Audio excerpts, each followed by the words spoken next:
और इसी के साथ बुलेटिन में एक और बड़ी खबर का रुख करेंगे। अक्षय तृतीया पर सादगी से खुलेंगे यमुनोत्री धाम के कपाट। तो शुक्रवार दोपहर 12:15 पर यमुनोत्री धाम के कपाट खुलेंगे। उत्सव डोली यात्रा यमुनोत्री के लिए रवाना हो चुकी है। उत्सव डोली यात्रा में 25 तीर्थ पुरोहित शामिल हुए। तो ये बड़ी खबर, यमुनोत्री धाम के कपाट शुक्रवार दोपहर 12:15 पर खोल दिए जाएंगे। इसके साथ ही आपको बता दें, उत्सव डोली यात्रा यमुनोत्री के लिए रवाना हो चुकी है। तो कोरोना संकट के बीच ये प्रदेशवासियों के लिए बड़ी खबर इस वक्त बता रहे हैं, जहां पर यमुनोत्री धाम के कपाट खुलने की तारीख आ गई है।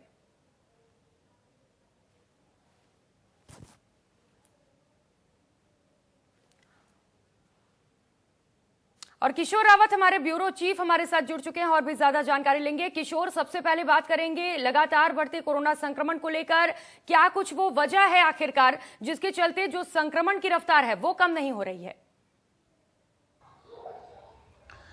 देखिए, कोरोना संक्रमण की अगर बात करें तो कोविड लगातार फैलता जा रहा है और वजह इसकी यही है कि अभी भी बहुत सारे केसेस जो है यानी टेस्ट थे वो पेंडिंग पड़े हुए हैं। दूसरी बात अगर बात करें तो जो अभी फिलहाल 11 तारीख से लॉकडाउन, एक तरह से कोरोना कर्फ्यू लगा था और उससे पहले कई जिलों ने 4 जिलों की अगर बात करें तो उन्होंने 26 अप्रैल से लॉकडाउन लगाया था। लेकिन अब ये जो संक्रमण है ये क्योंकि लॉकडाउन जो लगा है अब इसके बाद थोड़े केसेस कम आएंगे। वजह यही है कि अभी फिलहाल पूरी तरह से लॉकडाउन लगा दिया गया था, यानी कोरोना कर्फ्यू लगा दिया था। ऐसे में लोगों का जो बाहर निकल रहे थे वो अब कम हो गया है, ना के बराबर हो गया है। इस वायरस की सबसे बड़ी बात यह है कि ये जो लगातार संपर्क में आने की वजह से ये तेजी से फैलता है। तो यही वजह थी कि जो लॉकडाउन था वो ये लगाया गया था ताकि केसेस कम आए। अब ये धीरे धीरे इसका पता चलेगा क्योंकि सरकार अभी फिलहाल और बढ़ाएगी। जो सूत्र कह रहे हैं कि मई के महीने में लगातार सरकार कोरोना कर्फ्यू लगाने के उसमें है ताकि संक्रमण को रोका जाए। उत्तराखंड की अगर बात करें तो बहुत सारे ऐसे लोग हैं जो बाहर से इधर आ रहे हैं, प्रवासी है जो अन्य शहरों में लॉकडाउन लगाता था उसकी वजह से गांव में आ रहे हैं। तो ये वजह भी है कि जो कोविड का संक्रमण है वो तेजी से फैला है और इससे पहले लोगों ने लापरवाही करी थी, वो भी एक वजह है। और कहीं ना कहीं कुंभ जिसकी बात बार बार की जा रही थी और लगातार ये कहा जा रहा था कि कुंभ के कारण भी संक्रमण तेजी से फैला है क्योंकि वहां पे करीबन 51 लाख लोगों ने लगातार एक महीने में आए और स्नान किया। तो ये सारी वजह है, लेकिन फिलहाल अभी सरकार इसको रोकने में भरसक प्रयास लगे हुए हैं। लगातार हॉस्पिटल्स में जांचें की जा रही है, लोगों को एडमिट किया जा रहा है। और अच्छी बात यह है कि जो ठीक होने की दर है, जैसे पहले 3000 या 2000 आ रहे थे, फिर 7000 आए और कल ही 5000 से ज़्यादा आए। तो ये जो ठीक होने की दर है यानी लोगों के ठीक होने की जो क्वांटिटी है वो बढ़ती जा रही है। ये अच्छी बात है, लेकिन नंबर ऑफ डेथ्स थोड़ा ज़्यादा यहाँ पे चिंता का विषय कर रहे हैं कि 100 से नीचे नहीं आ रहे, लगातार बढ़ते जा रहे हैं। 24 घंटों में 122 लोगों की डेथ हुई है। वजह यही है कि संक्रमण में लोग देरी कर रहे हैं, अगर उनको फैल रहा है तो ध्यान नहीं दे रहे, हॉस्पिटल लेट पहुंच रहे हैं।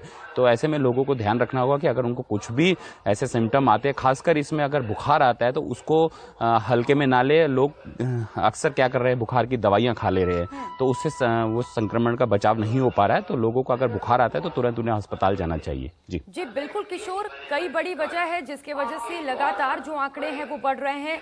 लेकिन किशोर, इसी के साथ ही प्रशासन ने लॉकडाउन भी किया है जिसके चलते जो आंकड़े हैं उस पर कंट्रोल किया जा सके। तो लॉकडाउन को लेकर लोग कितने जागरूक दिख रहे हैं और जो लोग लॉकडाउन का पालन नहीं कर रहे हैं उन पर क्या कुछ सख्ती बरती जा रही है? बिल्कुल, जो लॉकडाउन लगाया गया है लोगों की भलाई के लिए लगाया गया है और संक्रमण को रोकने के लिए लगाया गया है। चूंकि लॉकडाउन लगाने का मकसद यही है कि संक्रमण कम आएंगे तो जो मरीज हैं उनका अच्छे से इलाज हो पाएगा और पर्याप्त सुविधाएं दे पाएंगे क्योंकि सीमित संसाधन है।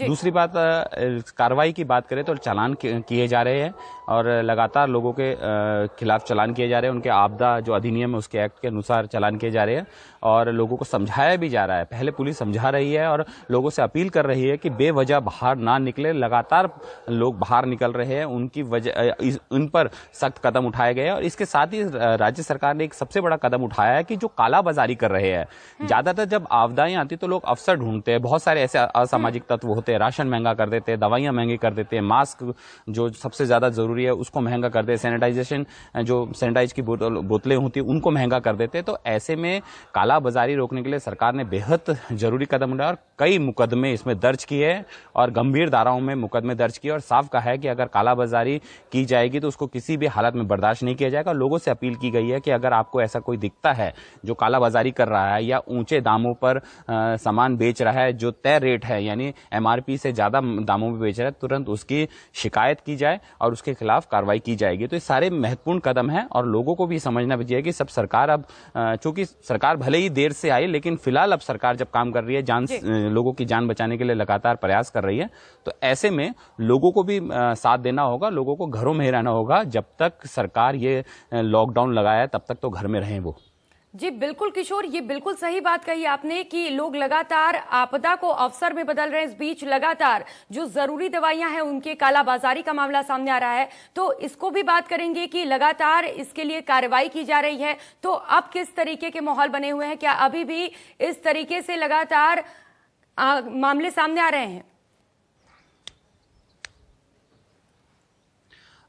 देखिए, ये जो असामाजिक तत्व होते हैं, समाज में कुछ ऐसे लोग होते हैं जिनको इंसानियत से कोई परवाह नहीं होती और जब महामारी है सभी कुछ ना कुछ करके लोगों की जान बचा रहे हैं, एक दूसरे की मदद कर रहे हैं और ऐसे में जो खाने पीने का सामान है, सब्जियां हैं या फिर दवाइयां हैं या फिर मेडिकल से जरूरी चीजें हैं, ऑक्सीजन है या फिर बहुत सारी ऐसी चीजें होती है जो बहुत नीड होती है, लोगों की जरूरत है, तो ऐसे में ऊंचे दामों पे बेच रहे हैं। तो ऐसे में राज्य सरकार ने आईजी अमित सिन्हा को इसको पूरा नोडल अधिकारी बनाया। उन्होंने लगातार कार्रवाई कर रहे हैं और लगातार छापेमारी की कार्रवाई चल रही है।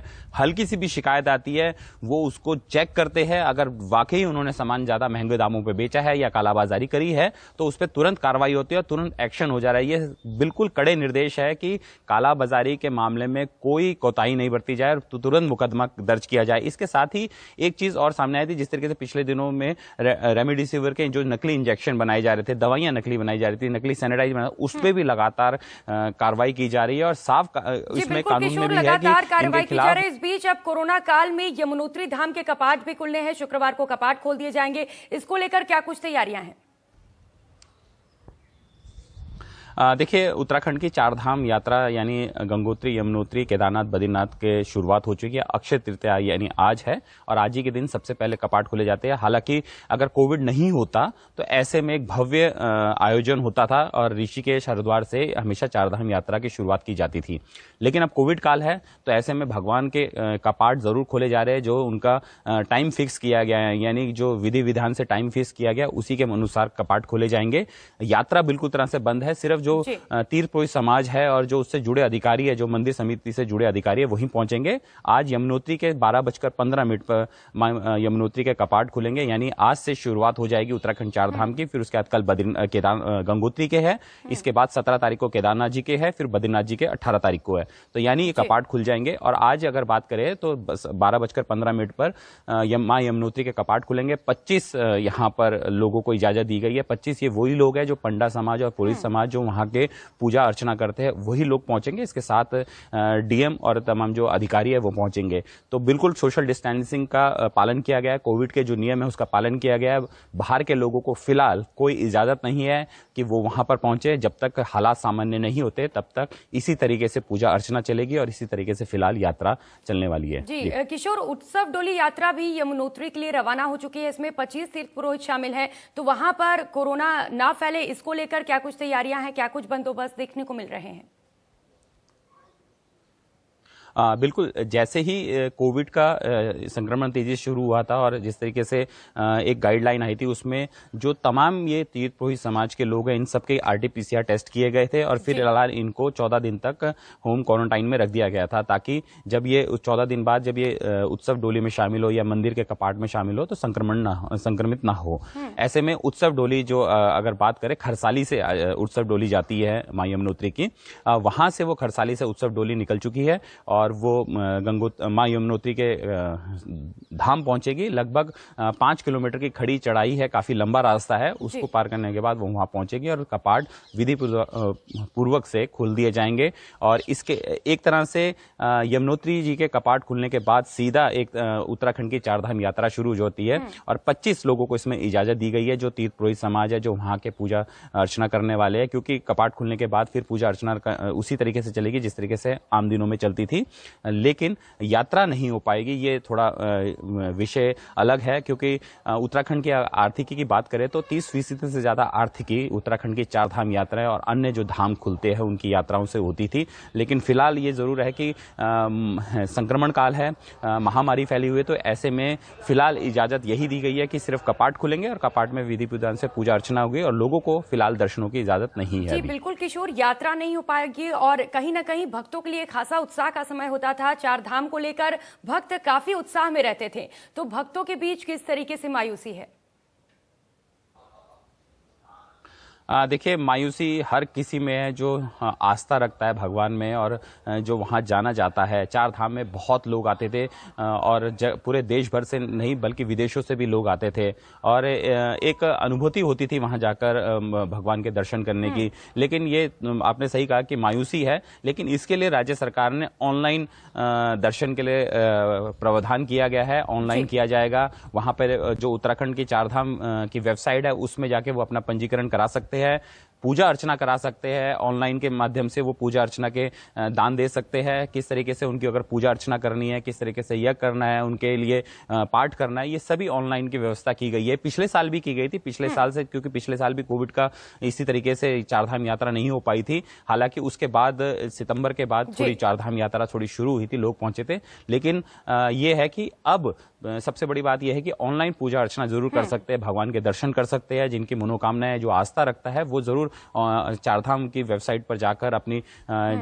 ऑनलाइन पेमेंट के माध्यम से पूजा अर्चना कर सकता है। और तीर्थ पुरोहित समाज तो कंटिन्यू लगातार पूजा अर्चना कर रहा है और इसी तरीके से पिछले साल भी हुई थी। तो उम्मीद यह है कि जल्द हालात सामान्य होंगे और फिर से एक बार चारधाम यात्रा शुरू होगी और जो भगवान में आस्था रखता है, जिनकी इच्छा होती है कि भगवान के दर्शन सामने से कर सके, तो वो जल्द ही कर पाएंगे। ठीक है, बहुत शुक्रिया आपका तमाम जानकारियों के लिए किशोर।